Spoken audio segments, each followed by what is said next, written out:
Hello everyone, welcome back to my channel after a long time. इस video में हम पढ़ने वाले हैं इकोनॉमिक्स क्लास 11 का chapter 1 introduction and PPC. PPC हम नेक्स्ट वीडियो में करेंगे। इस वीडियो में हम कवर करेंगे introduction, what is an economy, what is micro economics, what is macro economics, what do mean by positive और normative economics and all these terms. So let's begin. So first of all, we like to talk about economics. Now, economics is a social science which studies the way a society, with its different available resources, it chooses to employ them. Now, the need to study economics has arisen because of the scarcity. The basic need to study economics is the scarcity that is existing because of limited available resources we have, and that too with the unlimited human wants that we are facing in today's time. First of all, the definition of economics that comes out is that that it is a social science which studies the way society chooses to employ its limited available resources, which have alternate uses, and to produce goods and services, to distribute them among different groups and people. Now, economy has a similar definition. An economy is a system which provides people the means to work and earn a living. Now, economizing resources is a term that has a meaning that it means optimum utilization of the available resources. Now, because of the limited available resources, a society has to decide upon where to employ them, how to employ them, and in what manner, how to distribute them among different factors of production, different people who have contributed into the national product of the economy. Now, let's read from here. Every field of study has its own language and its own way of thinking. For example, mathematics talks about algebra, science about experiments. Economics is no different. Economics talks about demand, supply, market, etc. And that too we'll cover in our journey to study economics as we move on with it. Right.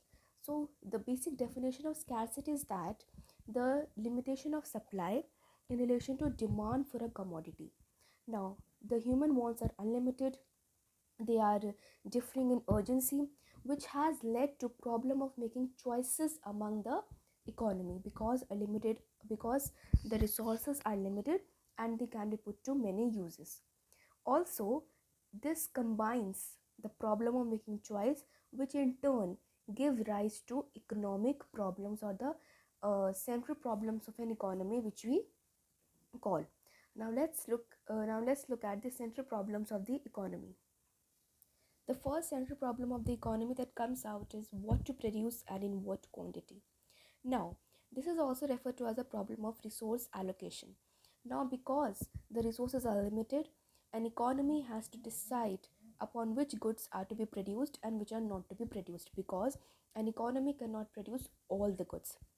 This problem particularly involves the selection of goods and services to be produced by an economy and in what quantity.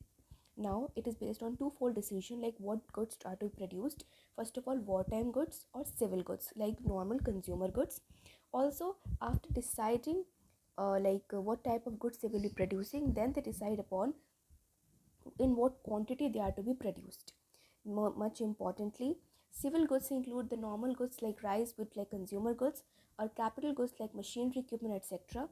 Similarly, the wartime goods, which are guns, tanks, etc. These are the choices that an economy has to make. Okay.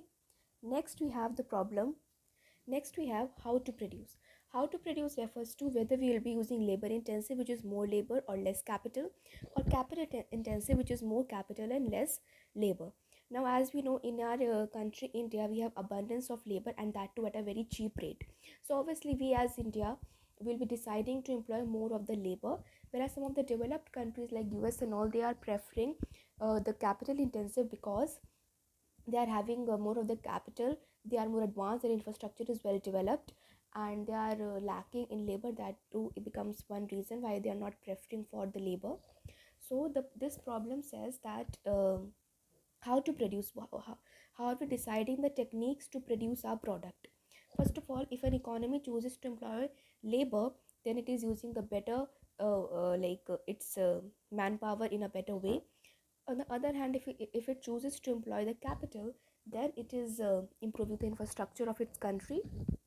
Moreover, the selection of technique which our economy decides is based on the way how we choose to employ our limited available resources to achieve the pro- to achieve the product by combining the resources in such a manner that it gives the maximum output with the least wastage of resources. And this in fact is done with a view to improve the standard of living of people, and most importantly to generate employment, which has become a serious issue in our country. Next problem relates to what to produce. Now what to produce says, this problem relates to selection of category of people who will be ultimately consuming the good. Now this is also referred to as the problem of distribution of national income among the factors of production. Okay, now since resources are limited,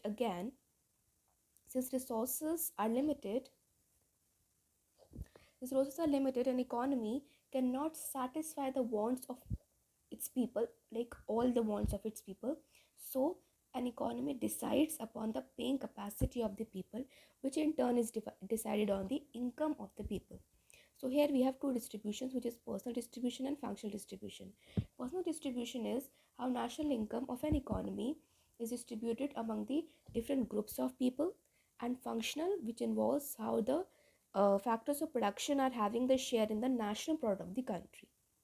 Guiding principle says for whom to produce ensure that urgent wants of each productive factor are fulfilled to the maximum possible extent, that maximum we are able to satisfy the wants lest until it's not possible.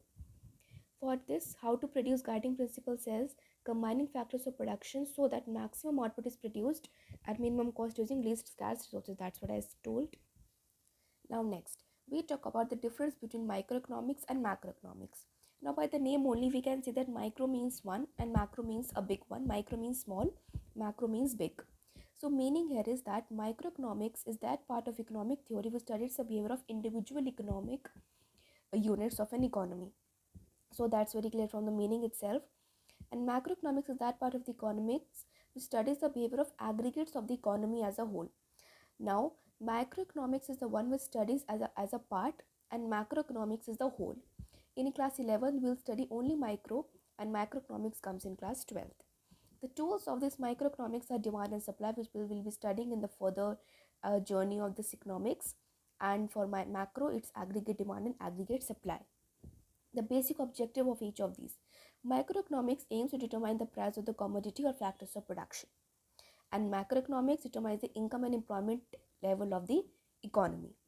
For the degree of aggregation, it involves limited degree of aggregation, which is, for example, market demand is decided by aggregating individual demands of all the buyers in a particular market.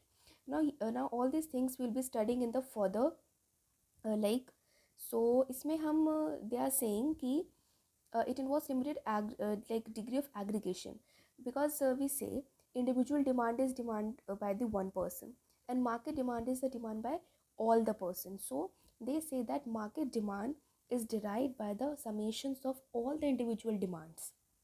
Similarly for market supply also, here it's the highest degree of aggregation because it is the demand for the entire economy. Basic assumptions, it's like opposite for them. It assumes all micro variables to be constant, like income, consumption, savings, and for macro it assumes all micro variables to be constant. Other name which can give, because it determines price, it can be given as price theory.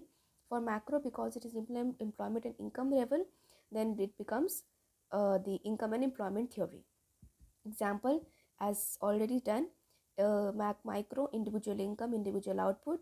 For macro, national income, national output. Okay, so I hope this difference is clear. Okay, so next we move on to positive and normative economics. Now there is a term called economic analysis. Now because economics deals with human behavior, there is a need to study economics as positive science or normative science. Now positive is something which is actually, the thing is actually how it should be, but normative is like based on public opinion, how public wants it to be. Similarly is the meaning given here. Meaning says it deals with what is or how the economic problems are actually solved, and normative says it deals with what ought to be or how the economic problems should be solved. For verification, obviously positive economics is factual data, it can be verified. Normative, because it is the opinions of people, it cannot be verified with actual data. For purpose, it aims to make real description, as we have already said, it is thing which is actually their real description, and it aims to determine the idea what suggestions, what opinions people are giving from their side. Suggestive means it is based upon facts and does not suggestive, obviously, because positive our is our factual knowledge, and it is not based, it is not suggestive. Therefore, for positive, obviously, if we're talking about opinions, ideas of the people, so it is suggestive in nature. Value judgments cannot be passed on positive because it is neutral between ends. Judgments can be given on normative statements because these are not factual statements, these are just the opinion, ideas, expressions of the people. Examples: prices in the economy are constantly rising. This is a statement which is being given, which has been issued. There are inequalities of income in our economy. But the moment there comes should, how it should be. India should take steps to control rising prices. India's economic income inequality should be reduced. So this should means suggestive and therefore normative economics. So this is how positive and normative economics differ from one another on these basis, which is meaning, verification, purpose, suggestive, value judgments, and examples, which we give generally to support. Okay, so this is clear. Now, one thing that we have missed in the starting was the reasons for economic problems that we studied. Three problems: what to produce, how to produce, and for whom to produce. So these are the reasons for the economic problems. First of all is scarcity of resources. Obviously, we are having scarcity of resources. We have limited land, we have limited capital. So the scarcity of resources is almost present in all the countries, all the organizations. So it is universally applicable. So because of the scarcity of resources, we are having the problem of choices. Now we have unlimited human wants, which are never ending. Human wants are never ended. As one want is satisfied, another want arises, and also they're differing in priorities and urgencies. One thing that human may want at a particular time at an urgent demand, and sometimes he might not want an urgent demand, so they are differing in urgency. Like your all human wants had been of equal importance. If they had been, then it would have been become impossible to make choices because everyone would want everything at particular time. So the problem of choices also could not have been achieved. Alternate uses: resources are having alternate uses. All they are not only scarce, they can be put to many other uses. Like petrol used in vehicles is can be used for running machinery, generators, etc. So an economy has to make choice between the alternative uses of the given resources. Okay, so these are the features, basically the reasons for economic problems. Okay, so that's it for today's video. I hope you all might have understood the economics, the reason for economic problems, the macroeconomics, and positive and normative science.